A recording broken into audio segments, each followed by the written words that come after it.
Good morning, students. So today we are starting class 10th, chapter 6, Geography, Manufacturing Industry. तो इससे पहले हमने mineral based industry पढ़ा था, iron, steel and aluminium industry, और आज हम स्टार्ट करेंगे chemical industry. So chemical industry is one of the most important industry in India. तो यहाँ पे दिया केमिकल इंडस्ट्री.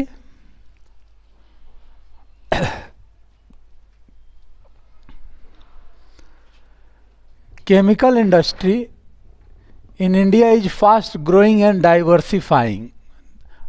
अब बोल रहा है कि chemical industry is fast growing and diversifying, क्योंकि demand of different chemical is growing in India, है ना. बहुत सारे केमिकल हम फूड में यूज करते हैं, बहुत सारे केमिकल कॉस्मेटिक्स में यूज होते हैं, बहुत सारे केमिकल्स मेडिसिन में यूज होते हैं, फर्टिलाइज़र में यूज होते हैं, एग्रीकल्चर में. सो वही बोल रहा है कि diversifying, different chemicals are there, है ना. फास्ट ग्रोइंग एंड डिफरेंट, बहुत सारे केमिकल्स हैं.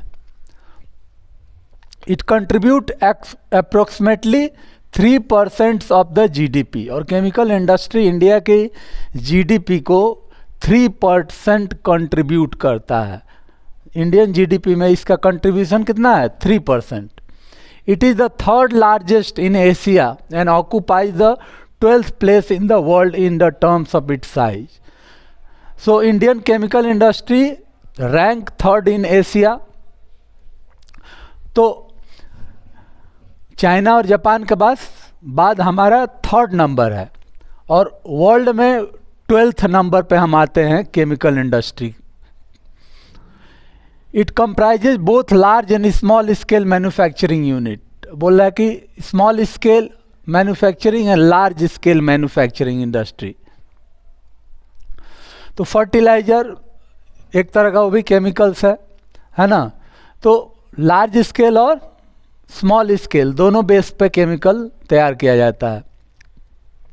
The chemical industry is its own largest consumer, और chemical industry its own largest consumer, क्योंकि एक केमिकल से दूसरे केमिकल बनाए जाते हैं. आप केमिस्ट्री पढ़े होंगे तो बहुत सारे केमिकल्स को इंटर रिलेटेड है. अपने ही इंडस्ट्री में एक केमिकल तैयार होता है और दूसरी केमिकल इंडस्ट्री उसको कंज्यूम करती है.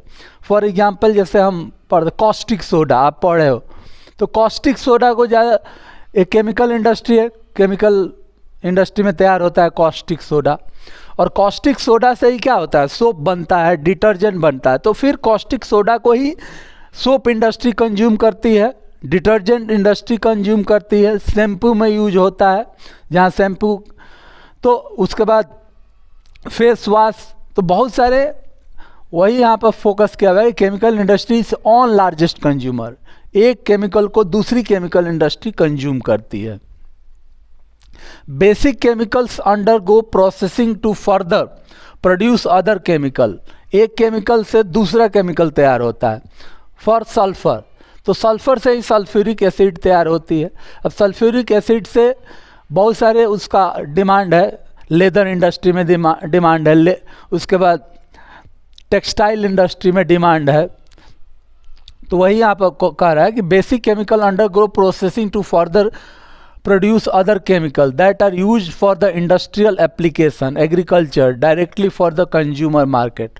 तो यहाँ पर फोकस का ज़्यादातर जो केमिकल है कहाँ यूज होता है, इसका एप्लीकेशन कहाँ है? इंडस्ट्रियल इंडस्ट्री में यूज होता है, सीमेंट इंडस्ट्री में यूज होता है, टेक्सटाइल इंडस्ट्री में यूज होता है, लेदर इंडस्ट्री में केमिकल को यूज किया जाता है, पेंट इंडस्ट्री में केमिकल को यूज किया जाता है. उसके बाद एग्रीकल्चर में भी डिफरेंट टाइप्स, जैसे हम इंसेक्टिसाइड, पेस्टिसाइड, वीजिसाइड, फंगिसाइड, है ना. ये सारा क्या है? केमिकल है. तो एग्रीकल्चर में भी बहुत सारा यूज है, उस directly for the consumer market. उसके बाद कंज्यूमर मार्केट के लिए भी केमिकल का यूज है. हम सोप यूज करते हैं, डिटर्जेंट यूज करते हैं, शैम्पू यूज करते हैं, फेस वॉश यूज करते हैं, है ना, तरह तरह के. तो यहाँ भी कंज्यूमर इंडस्ट्री में भी इसका बहुत सारा यूजेज है. अब 2 types of organic and inorganic chemicals. अब बोला है कि केमिकल्स कितने तरह के होते हैं, 2 तरह के, इनऑर्गेनिक एंड ऑर्गेनिक केमिकल। तो आप केमिस्ट्री पढ़े हो, है ना, तो केमिस्ट्री का भी 2 पार्ट्स होता है, ऑर्गेनिक केमिस्ट्री और इनऑर्गेनिक केमिस्ट्री।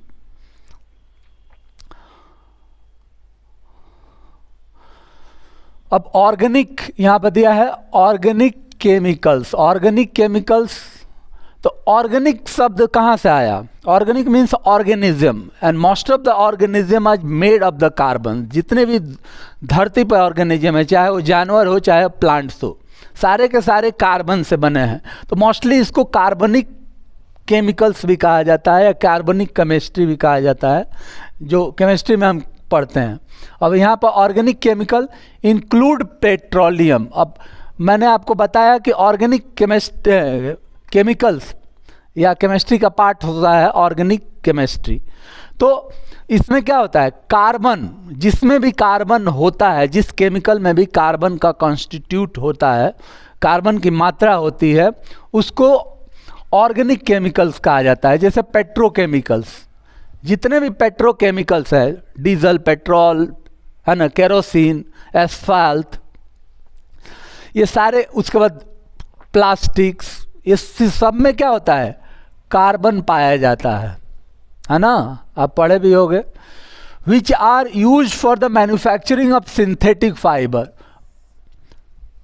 अब पेट्रोकेमिकल से ही सिंथेटिक फाइबर निकलता है, पॉलिस्टर, नायलॉन, टेफ्लॉन, डिफरेंट जो सिंथेटिक फाइबर हैं कहाँ से निकलते हैं, पेट्रोकेमिकल से। तो इसी को सिंथेटिक फाइबर कहा जाता है।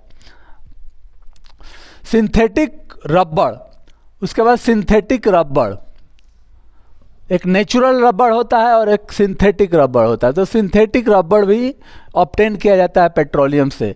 पेट्रोलियम से ही प्लास्टिक ऑब्टेन किया जाता है। डाई स्टफ्स, बहुत सारे कलर को भी ऑब्टेन करते हैं। उसके बाद ड्रग्स को भी ऑब्टेन किया जाता है। मोस्ट ऑफ द ड्रग्स, ज़्यादातर ड्रग्स का यूज कहाँ होता है, mostly for the medicine. Allopathic जितनी भी मेडिसिन आती हैं सारी की सारी ड्रग्स से बनी होती है।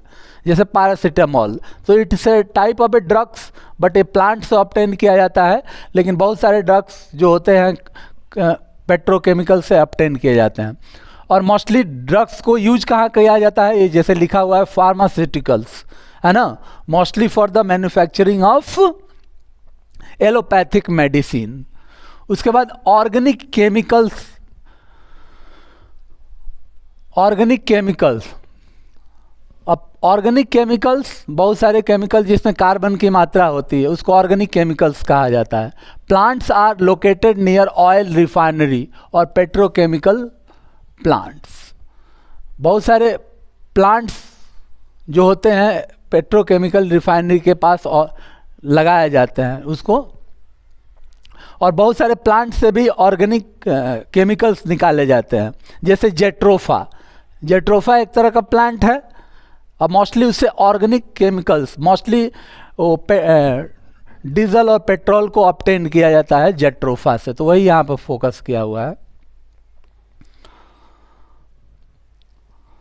अब inorganic chemistry, inorganic chemicals, inorganic chemicals means inorganic chemicals जिसमें कार्बन की मात्रा नहीं होती है। जैसे सल्फ्यूरिक एसिड H2SO4 जिसको कहा जाता है H2SO4 या HNO3 नाइट्रिक एसिड, इसमें सब में क्या है, कार्बन की कहीं भी मात्रा नहीं है, आप देख रहे हो। तो ये जितने भी केमिकल्स हैं जिसमें कार्बन की मात्रा नहीं होती है उसको इनऑर्गेनिक केमिकल्स कहा जाता है, और जिसमें कार्बन की मात्रा होती है उसको ऑर्गेनिक केमिकल्स कहा जाता है। तो इंक्लूड सल्फ्यूरिक एसिड। अब यहाँ पे जैसे बोला है कि H2SO4 आप केमिस्ट्री में पढ़े होंगे, तो सल्फ्यूरिक एसिड क्या है, इसमें कहीं भी आपको कार्बन की मात्रा दिख रही है, नहीं। नाइट्रिक एसिड HNO3, इसमें कार्बन की मात्रा दिख रही है, नहीं दिख रही है ना। अब जैसे यहाँ पर हम कह सकते हैं कि कार्बोनिक एसिड, है ना, तो उसमें कार्बन की मात्रा है, तो वो क्या होगा, ऑर्गेनिक केमिकल हो जाएगा, और ये इनऑर्गेनिक केमिकल्स आएंगे। तो generally sulphuric acid use to manufacture the fertiliser. अब यहाँ पर क्या है, fertiliser, synthetic fibre, plastics, adhesive, adhesive मतलब जिसको चिपकाने का काम आता है ना, फेविक्विक, फेविक्विक आप चिपकाते हो तो मोस्टली वहाँ क्या होता है, एडेसिव है। पेंट्स, घरों को जो पेंट किया है मोस्टली आजकल प्लास्टिक पेंट्स आ रहे हैं, है ना, जिसको पानी से भी वॉश किया जाता है, तो उसमें भी सल्फ्यूरिक एसिड का यूज होता है। वाटर सलेब, उसके बाद डाई, डाई मतलब जो कलर करने के लिए क्या बोल रहे हैं, टेक्सटाइल इंडस्ट्री में मोस्टली डाई का यूज होता है, डाई और स्टफ्स का यूज होता है। नाइट्रिक एसिड, जैसे हमने कहा था ये नाइट्रिक एसिड है और ये सल्फ्यूरिक एसिड है। एल्कालीज, है ना, soda, S use to make glass. एल्कालीज एक तरह का केमिकल्स होता है और सोडा, एस, इसको कहाँ यूज किया जाता है, making glass, soaps and detergents and paper, यहाँ पर यूज किया जाता है। And caustic soda, caustic soda का भी यही यूज है, मोस्टली सोप एंड डिटर्जेंट में कॉस्टिक सोडा का यूज होता है, सोडा एस का यूज होता है। These industries are widely spread over the country, और ये देश के अलग अलग पार्ट्स में मिलती है सारी इंडस्ट्री, क्योंकि ये सारी जो भी है, पेंट हो गया, एडेसिव हो गया, है ना, प्लास्टिक, ये सारे इंडस्ट्री का है, डिफरेंट पार्ट्स इंडिया का, हर स्टेट्स में ये सारी इंडस्ट्री आपको मिल जाएंगी। अब इससे आगे हम चलते हैं फर्टिलाइजर इंडस्ट्री। तो फर्टिलाइजर इंडस्ट्री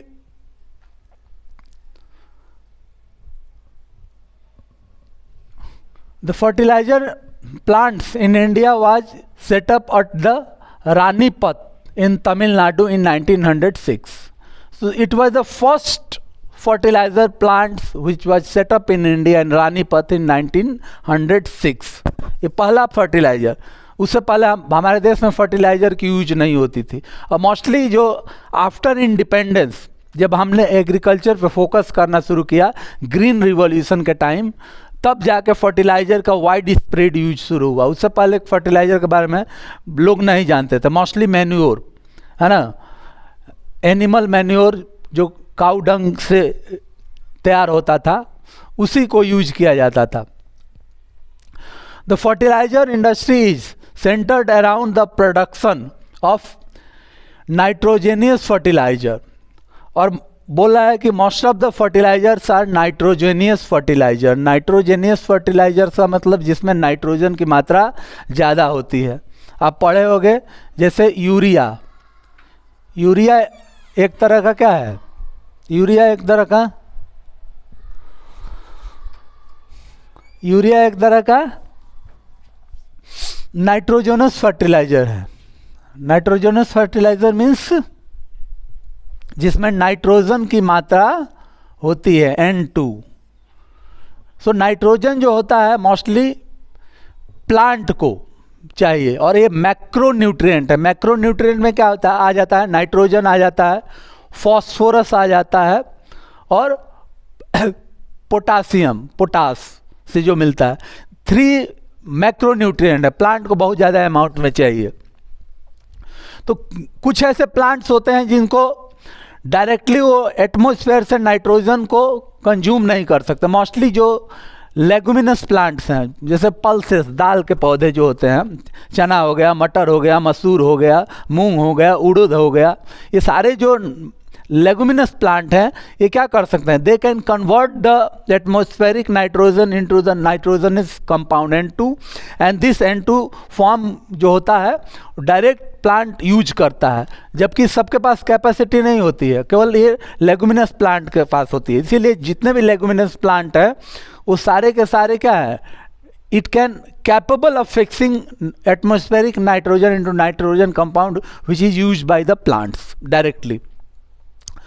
लेकिन जो नॉन लेगुमिनस प्लांट हैं, जैसे राइस हो गया, व्हीट हो गया, है ना, मेज हो गया, इन सब में नॉन लेगुमिनस प्लांट है और ये एटमॉस्फेरिक नाइट्रोजन को डायरेक्टली यूज नहीं कर सकते हैं। इसलिए इनमें क्या होता है, यूरिया की ज़रूरत पड़ती है ना। तो वही यहाँ पे फोकस किया हुआ है। The fertiliser industry centred around the production of the nitrogenous fertiliser. ज़्यादातर हमारे देश में नाइट्रोजनियस फर्टिलाइजर का मैन्युफैक्चर होता है, मोस्टली यूरिया, उसके बाद DAP, NP, NPK, different types fertiliser होते हैं। सबसे जो बेहतरीन फर्टिलाइजर मानी जाती है जिसको डीएपी है ना, डीएपी जिसको जनरली हम डाई कहते हैं, क्योंकि इसमें 3 जो कंपाउंड है, नाइट्रोजन, उसके बाद फॉस्फोरस और उसके बाद पोटासियम, एनपीके, डाईफॉस्फेटिक फर्टिलाइजर है, और एनपीके एक तरह की फर्टिलाइजर है। इसमें 3 केमिकल्स पाए जाते हैं। तो डिफरेंट, लेकिन सब में क्या होता है, नाइट्रोजन की मात्रा सब में होती है। उसके बाद at present there are 10 public sector undertaking and 1 in the cooperative sector. तो यहाँ पर जैसे फोकस किया हुआ है, at present there are 10 public sector undertaking and public sector undertaking जैसे इफ्को आती है, तो इफ्को के अंडर क्या है, लगभग 10 फर्टिलाइजर मैन्युफैक्चरिंग यूनिट है इंडिया में। Indian farmer fertilisers limited corporation limited जिसको कहा जाता है। इफ्को का आपका नाम सुने होंगे, है ना, इफ्को का जिसे ये नाम सुने होंगे, है ना, फर्टिलाइजर के जो पैकेट है तो होते हैं उस पर लिखा हो जाता है Indian farmer fertiliser cooperative limited, है ना। तो इसके अंडर में 10 पब्लिक सेक्टर, क्योंकि ये गवर्नमेंट का पावर है, यूनिट है, सरकार के अंडरटेकिंग में आता है, सरकार इसको कंट्रोल करती है। तो cooperative sector at the Hajira in Gujarat,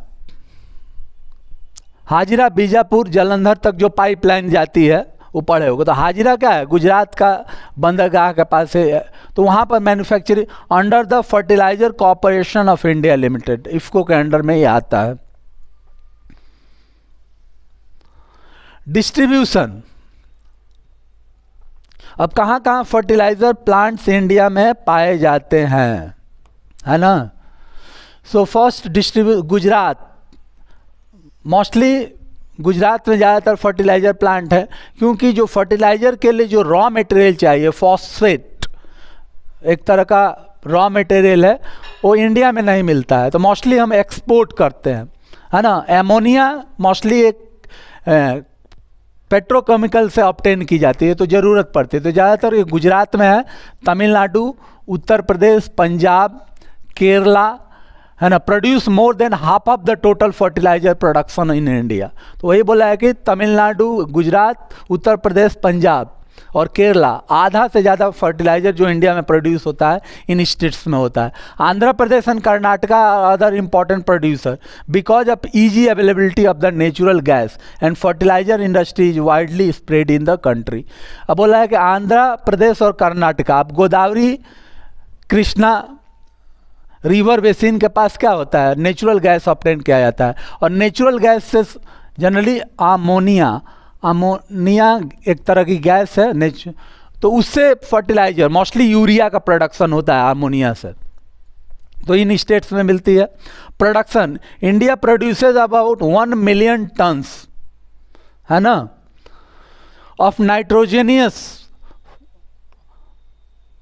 4 million turns of phosphatic and 1.7 million tons of potassic fertilizer. The country required to import potassium from the abroad. अब बोला है कि 1 million tons nitrogenous fertiliser India produce करती है, 4 million tons of phosphatic, जितना phosphate की मात्रा ज़्यादा होती है, और पोटासिक जिसमें पोटास की मात्रा, ये सब अलग अलग केमिकल्स हैं जो फर्टिलाइजर में पाए जाते हैं, क्योंकि प्लांट को हर नाइट्रोजन भी चाहिए, पोटास भी चाहिए, फॉस्फोरस भी चाहिए, है ना, तो ये डिफरेंट फर्टिलाइजर में मिलता है। अब इसके बाद सीमेंट इंडस्ट्री, तो सीमेंट इंडस्ट्री को हम कल देखेंगे। अच्छा, ओके, थैंक यू।